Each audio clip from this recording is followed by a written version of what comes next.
Hello नमस्कार, कैसे हैं आप सभी लोग। आशा करता हूं कि आप सभी लोग अच्छे होंगे। पिछली वीडियो में हमने सीखा था कि कंप्यूटर फंडामेंटल, कंप्यूटर क्या है, कंप्यूटर कैसे हम यूज करते हैं, उसके बारे में हमने सीखा था। ठीक है। और आज की क्लास में हम सीखने वाले हैं कि जनरेशन क्या है, कंप्यूटर का जो जनरेशन है, जनरेशन ऑफ कंप्यूटर, वो क्या क्या है। ठीक है। और किस जनरेशन में क्या हुआ, किस जनरेशन में क्या डेवलपमेंट होते गए, ये सारी चीज़ें हम आज इस वीडियो में कवर करने वाले हैं। तो चलिए स्टार्ट कर लेते हैं। तो सबसे पहला यहाँ पे हमारे पास जो आता है फर्स्ट जनरेशन। ठीक है। फर्स्ट जनरेशन जो है आपका 1946 से 1959 के बीच रहा ये जनरेशन। और इस जनरेशन में क्या क्या बदलाव हुए, क्या क्या हुए, तो देखिए इस जनरेशन में हमारा वैक्यूम ट्यूब आया। ठीक है। वैक्यूम ट्यूब क्या है कि कोई भी, जैसे आपका जो सिस्टम है उस सिस्टम को ऑन करने के लिए, यूज करने के लिए बिजली की ज़रूरत होती है, बिजली आपूर्ति की ज़रूरत होती है, जो कि हमारा वैक्यूम ट्यूब कलेक्ट कंट्रोल करता है। ठीक है। इसी में जो भी करंट आता है सारा का सारा इसमें आता है। ठीक है, वैक्यूम ट्यूब में। तो फर्स्ट जनरेशन जो था उसमें हमारा क्या बना, वैक्यूम ट्यूब बना, जो कि क्या था इसमें, इस वैक्यूम ट्यूब से सिस्टम तो ऑन हो गया, सिस्टम यूज होने लगा, चलने लगा। लेकिन वैक्यूम ट्यूब जो था बहुत ही बड़ा था। मतलब पहले के जो सिस्टम होते थे एक कमरे के बराबर होते थे, एक रूम के बराबर सिस्टम होते थे, और उसमें बहुत सारे वैक्यूम ट्यूब लगे हुए रहते थे। उसमें वैक्यूम ट्यूब को अनसक्सेस होने का कारण था कि वो बहुत भारी थे और उसको ऑन करने में बहुत ज़्यादा टाइम लगता था। ठीक है, वैक्यूम ट्यूब को। और वैक्यूम ट्यूब जो थे बहुत ही जल्दी गर्म हो जाते थे। मतलब जैसे अभी क्या सिस्टम आप कभी कभी देखते होंगे, आपका जो कंप्यूटर होता है या पीसी या लैपटॉप होता है कि 2-3 घंटा, 4 घंटा, 5 घंटा चलने के बाद हीट होता है। ठीक है, हीट होता है, उसमें फ़ैन लगे हुए रहते हैं। तो वही होता था वैक्यूम ट्यूब में कि वो बहुत जल्दी गर्म हो जाते थे। ठीक है, हैवी होने के कारण, और उसमें बहुत सारा करंट आता था, मतलब बहुत सारे बिजली की खपत होती थी, तब जाके वो सिस्टम ऑन होता था तब जाके वो चलता था। तो उसमें इसका क्या हुआ कि वैक्यूम ट्यूब उस समय फर्स्ट जनरेशन में आया था, और बहुत हैवी होने के कारण इस जनरेशन में इसका कहानी ख़त्म हो गया। वैक्यूम ट्यूब आपका कुछ इस तरीके से था। ठीक है, कुछ इस तरीके का वैक्यूम ट्यूब था। क्लियर है। अब देखिए हम बात करते हैं कि फर्स्ट जनरेशन की जो कंप्यूटर थी, जो कंप्यूटर, पहली कंप्यूटर, वो कौन सी थी। अगर आपसे मैं पूछूं कि सबसे पहला कंप्यूटर कौन सा था, तो आप क्या बताएंगे। या इस तरह का क्वेश्चन आ सकता है आपको कि बताइए पहली कंप्यूटर कौन थी। ठीक है, तो सबसे पहली कंप्यूटर मैं बताऊं कि सबसे पहली कंप्यूटर इनिक थी। इनिक, ENIAC, इनिक। इनिक का फुल फॉर्म होता है electronic numerical integrator and computer. ठीक है, ये दुनिया की सबसे पहली कंप्यूटर थी जो बनी थी। और इसको बनाया कौन कौन था, जे प्रेशर एकॉर्ड और जैन मोचली ने मिलकर ये वैक्यूम ट्यूब को बनाया था। ठीक है। और सॉरी, वैक्यूम ट्यूब, ये इनिक नाम का कंप्यूटर का निर्माण किया गया था जिसमें वैक्यूम ट्यूब लगे हुए थे। क्लियर है, फर्स्ट जनरेशन में। अब चलते हैं सेकेंड जनरेशन की बात करते हैं हम। तो सेकेंड जनरेशन 1959 से 1965 के बीच आया। देखिए आपको जनरेशन याद रखना है कि सेकेंड जनरेशन कब हुआ, फर्स्ट जनरेशन कब हुआ, थर्ड जनरेशन कब हुआ, ये सारी चीज़ें आपको याद करनी पड़ेगी कि 1965 से 1959 से 1965 के बीच आपका सेकेंड जनरेशन हुआ था। ठीक है। अब मैं आपसे बात करूं इसमें, तो इस जनरेशन का लाने का उद्देश्य क्या था और क्यों बना ये जनरेशन। तो देखिए वैक्यूम ट्यूब जो था, जो वो बहुत बड़ा था और उसको यूज करने में, चलाने में बहुत सारी दिक्कतें होती थी। और वो एक तो वो पहले हीट हो जाता था, जल्दी गर्म हो जाता था, और बहुत स्लो काम करता था, बहुत स्लो। इसीलिए ट्रांजिस्टर का यूज हुआ। ठीक है, ट्रांजिस्टर क्या करता है, वो उससे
इस जनरेशन में क्या बना, इस जनरेशन में आया आपका आईसी। आईसी का मतलब होता है इंटीग्रेटेड सर्किट, ठीक है। अगर मैं आपसे पूछूं कि आईसी का मतलब क्या है, आईसी का फुल फॉर्म क्या है, तो इंटीग्रेटेड सर्किट। अब एक चीज़ और, जो आईसी है, आईसी किस धातु से बनी हुई है, किस चीज़ से बनी हुई है, तो आईसी जो बनी हुई है सिलिकॉन से बनी हुई है, ठीक है, सिलिकॉन से, सिलिकॉन से, ठीक है। याद रखिएगा आईसी सिलिकॉन से बनी हुई है, आईसी जो होता है सिलिकॉन से बनी हुई है, क्लियर है।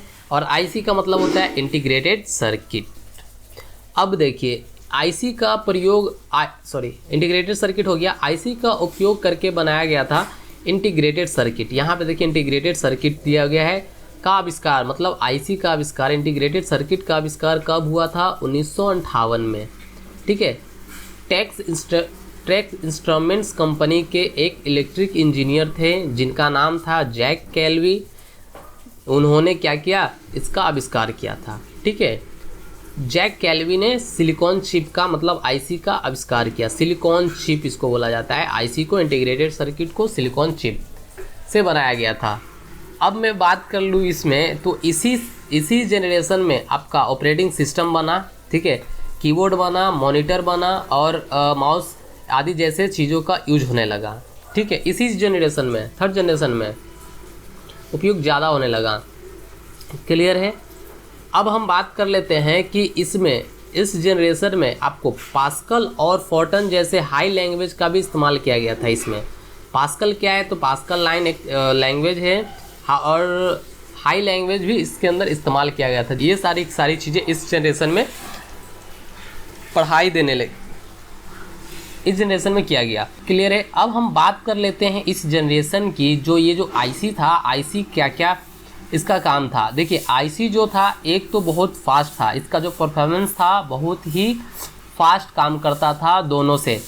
आईसी बनाने का कारण क्या था, ये तो उससे बहुत छोटा था आईसी, ठीक है। और ये क्या था कि उससे तो बहुत छोटा था, वैक्यूम ट्यूब से बहुत छोटा था और उस दोनों से बहुत फास्ट काम करता था, इसमें बहुत फास्ट। अब जहाँ वैक्यूम ट्यूब को 2 घंटा लगता था ऑन होने में, वहाँ ही कुछ मिनट में, कुछ सेकंड में ही ऑन होती थी सिस्टम, ठीक है। उसके बाद देखा जाता है कि इसका साइज़ जो था बहुत छोटा था। जैसे कि फर्स्ट जनरेशन में क्या था, फर्स्ट जनरेशन में एक रूम के बराबर मेरा कंप्यूटर बना था, एक रूम के बराबर। उसके बाद फिर सेकंड जनरेशन में छोटा हुआ, फिर थर्ड जनरेशन में पूरा छोटा हो गया, मतलब छोटा बन गया। जैसे कि अभी के डेट में लैपटॉप है, पीसी है, ये सारी की सारी थर्ड जनरेशन से स्टार्ट हो गई थी, तो वो छोटा हो गया था, उसका साइज छोटा हो गया था, ठीक है। तो इस कारण से वो ज़्यादा बिकने लगी और ज़्यादा यूज में आने लगी, आईसी इंटीग्रेटेड सर्किट का यूज ज़्यादा होने लगा। अब मैं बताता हूँ इसकी डिसएडवांटेज क्या क्या है, एडवांटेज क्या क्या है इसकी।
फोर्थ जनरेशन में जो कि आपका 1971 से 1980 के बीच चला, इसमें क्या क्या हुआ, इसमें आपको VLSI का प्रयोग किया गया था, ठीक है। VLSI क्या होता है कि VLSI होता है वेरी लार्ज स्केल इंटीग्रेशन, ठीक है। VLSI जो कि माइक्रो प्रोसेसर होते हैं, ठीक है। आप सिस्टम में देखेंगे माइक्रो प्रोसेसर कुछ इस तरीके का होता है आपका माइक्रो प्रोसेसर देखें इस तरह से चारों तरफ से इसमें IC लगे हुए होते हैं, ट्रांजिस्टर लगे हुए होते हैं इस तरीके के। ये है आपका माइक्रो प्रोसेसर, ठीक है, जो कि आजकल हर सिस्टम में लगे हुए रहते हैं, दिखाई भी देता है जहाँ पे प्रोसेसर फैन रखा हुआ है, ठीक है। ये है, ये क्या है, माइक्रो प्रोसेसर है, इसे हम क्या बोलते हैं, माइक्रो प्रोसेसर, ठीक है, माइक्रो प्रोसेसर। तो इसका इस्तेमाल होने लगा फिर 4th जनरेशन में। VLSI का अभी भी है, इसका यूज होता है। तो इसका इस्तेमाल होने से क्या हुआ कि सिस्टम और फास्ट काम करने लगा और स्मूथ चलने लगा और सारी चीज़ें स्टोर होने लगी, और माइक्रो प्रोसेसर बहुत ही अच्छी तरीके से काम करता है अभी के डेट में, ठीक है। तो ये 4th जनरेशन में ये सारी चीज़ों का यूज हुआ किसका, वेरी लार्ज स्केल इंटीग्रेशन का, VLSI का, ठीक है। अब हम बात करते हैं कि इस जनरेशन में, ये जो जनरेशन बना इसमें सिस्टम हाई लेवल लैंग्वेज को समझने लगा, हाई लेवल लैंग्वेज का इस्तेमाल इस पर किया जाने लगा, जैसे कि आप इस पर प्रोग्रामिंग भी कर सकते हैं, C++, जावा, क्या बोलते हैं उसको, SQL सर्वर, ठीक है। इन सारी चीज़ों का आप इस पर इस्तेमाल करके प्रोग्रामिंग भी कर सकते थे, ठीक है। तो ये सारी चीज़ किस जनरेशन में स्टार्ट हो गई थी, 4th जनरेशन में, ठीक है। इस पर हाई लेवल लैंग्वेज का भी इस्तेमाल होने लगा था 4th जनरेशन में। क्लियर है। अब देखिए इसकी हम कुछ एडवांटेज बताते हैं इस जनरेशन में। तो ये जो जनरेशन था, चौथी पीढ़ी का जो जनरेशन था, ये इंटीग्रेटेड IC से बहुत ही अच्छे थे। ये IC जो था इंटीग्रेटेड सर्किट, उससे बहुत ही अच्छे और ज़्यादा यूज होने लगे इसका, VLSI का, वेरी लार्ज स्केल इंटीग्रेशन का बहुत ज़्यादा यूज होने लगे, ठीक है। और ये जो थे चौथी पीढ़ी के जो कंप्यूटर थे, ये आम लोग पे ज़्यादा पॉपुलर हो गए थे, मतलब इसे लोग ज़्यादा पॉपुलर करने लगे, इसे लोग ज़्यादा खरीदने लगे, ठीक है।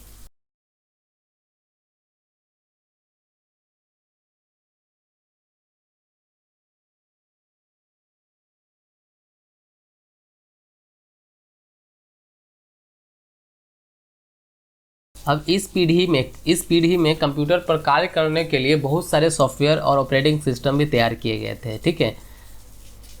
जैसे आपको मैं बता दूं, इस पे वर्ड प्रोसेसिंग है, स्प्रेडशीट है, डेटाबेस है, ये सारी चीज़ें इस पे कार्य करने के लिए, काम करने के लिए इस जनरेशन में बनाया गया था। तो 4th जनरेशन क्लियर हो गया।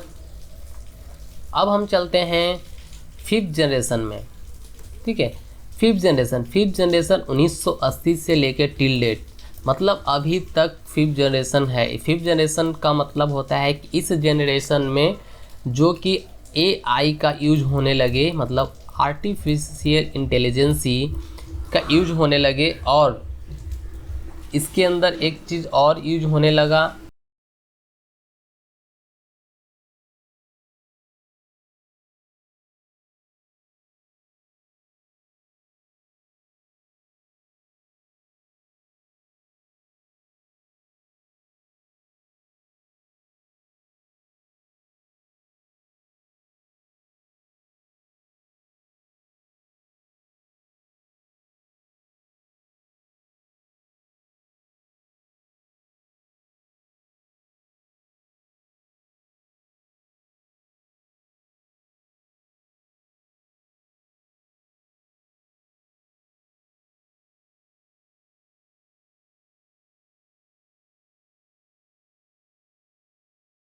और इसमें आपको बहुत सारे हाई लैंग्वेज भी मिल गए, जैसे C++, जावा, पाइथन, .NET आदि का उपयोग भी किया जाता है 5th जनरेशन में, ठीक है। और 5th जनरेशन में आप GUI का भी नाम सुने होंगे, GUI, ठीक है, GUI का मतलब होता है ग्राफिकल यूजर इंटरफेस, ठीक है। तो ये सारी चीज़ें इस जनरेशन में निर्माण होने लगी है। अभी रोबोट है, जैसे ऑटोमेटिक, मतलब मशीन लर्निंग भी इसके अंदर आता है AI के अंदर। तो ये सारी चीज़ें होती है 5th जनरेशन के अंदर, ठीक है। 5th जनरेशन में बहुत ही भविष्य के आगे जो आने वाले कंप्यूटर हैं, जो भविष्य में आने वाली जो कंप्यूटर हैं, जिन्हें बनाया जा सकता है 5th जनरेशन के अंदर, और इसके अंदर सबसे ज़्यादा यूज होता है AI का और ULSI का। क्लियर है? तो ये था आपका कुछ 5th जनरेशन तक हमारी थ्योरी। ठीक है, 1st जनरेशन से लेके 5th जनरेशन तक की हमने थ्योरी यहाँ पे बना दी है। तो ये हमारा 5th जनरेशन तक का थ्योरी था, और इसमें हमने सीखा कि कौन से जनरेशन में क्या क्या आए, कौन से जनरेशन में क्या क्या चेंजेस हुई, कौन से जनरेशन में क्या क्या बदला। ठीक है, तो आज के लिए इतना ही है इस क्लास में, आज के लिए हम इतना ही रखते हैं। और अगर आपको इसमें कुछ समझ में नहीं आया है तो प्लीज़ आप हमें कमेंट करके बताएं कि हाँ यहाँ पे हमें ये चीज़ समझ में नहीं आया, हम उस चीज़ को फिर से क्लियर करेंगे। ठीक है, तो आज के लिए इतना ही, कल के वीडियो में हम फिर मिलते हैं, तब तक के लिए जय हिंद।